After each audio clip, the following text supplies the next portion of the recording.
अपने इकलौते और प्रिय पुत्र को निर्जीव देख उनका संसार उजड़ गया। वे अपने घुटनों के बल बैठ गए और विलाप करते हुए अपने पुत्र के पार्थिव शरीर को गले से लगा लिया।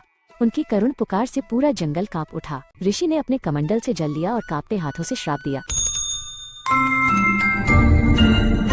बाण अनजाने में उनके सीने में जा लगा था। राम ने तुरंत अर्चित को अपनी बाहों में थाम लिया। उनकी आंखों से पश्चाताप के आंसू बह रहे थे। अर्चित ने अंतिम सांस लेते हुए राम की ओर देखा।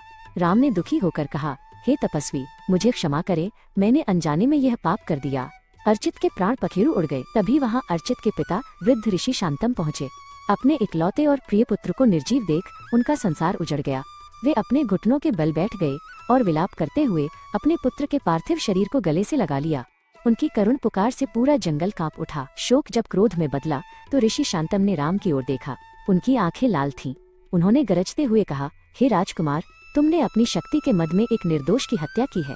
क्या एक राजा का यही धर्म है कि वो बिना देखे बाण चलाए? ऋषि ने अपने कमंडल से जल लिया और कांपते हाथों से श्राप दिया, जिस तरह आज मैं पुत्र वियोग की अग्नि में जल रहा हूँ, तुम्हें भी एक दिन अपने सबसे प्रिय व्यक्ति से अलग होने का असहनीय दुख सहना होगा। यह नियति का विधान है। राम ने ऋषि के चरणों में अपना सिर रख दिया।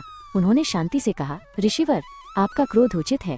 धर्म कहता है कि कर्म का फल सबको भोगना पड़ता है, चाहे वो राजा हो या रंक। मैं आपके श्राप को न्याय मानकर सहर्ष स्वीकार करता हूँ। राम की महानता और उनकी विनम्रता देख ऋषि शांतम का हृदय द्रवित हो उठा। उन्होंने देखा कि राम ने अपनी भूल को स्वीकार करने में जरा भी संकोच नहीं किया। राम जानते थे कि एक आदर्श शासक को दंड से ऊपर नहीं बल्कि उसके अधीन होना चाहिए। ऋषि ने अपना हाथ उठाकर राम को आशीर्वाद दिया। राम, तुम मर्यादा पुरुषोत्तम हो। तुमने सिखाया कि धर्म के नियम सबके लिए समान है। राम ने रिद्धिम प्रणाम किया और भारी मन से लेकिन सत्य के मार्ग पर अडिग रहते हुए अपनी यात्रा पर आगे बढ़ गए।